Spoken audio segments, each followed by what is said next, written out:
Caríssimos, René de Paula Júnior falando. Eu sempre me pergunto se essa câmera aqui é uma boa posição, se o enquadramento é legal, se o áudio fica bom, se essas são as melhores circunstâncias.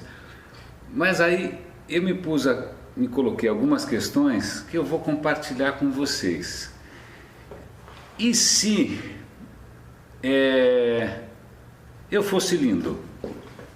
E se eu fosse mais novo? E se eu tirar meus óculos? E se eu fosse loiro? Ou se eu fosse uma moça? E se eu estivesse em trajes insinuantes? Ou se eu tivesse numa instituição estrangeira? Ou se eu estivesse falando com gente maravilhosa em volta? Ou se eu estivesse num palco? Ou se eu estivesse com um título, professor, doutor, PhD, tarará.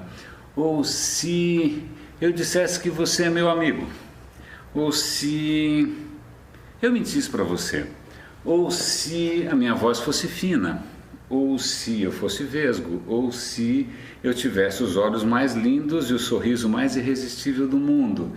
E se esse vídeo tivesse uma música maravilhosa de fundo?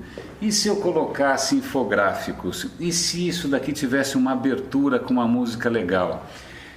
E se isso daqui fosse pago a peso de ouro, né?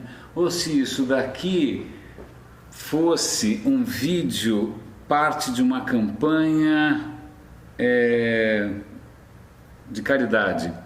E se eu estivesse na estação espacial? E se eu fosse absolutamente divertido? E se eu contasse piadas chulas?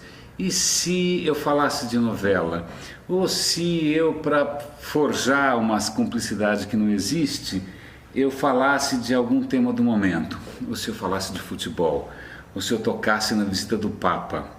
Ou se eu fosse opinar antes sobre algum tema que é momentoso? Ou se eu falasse difícil?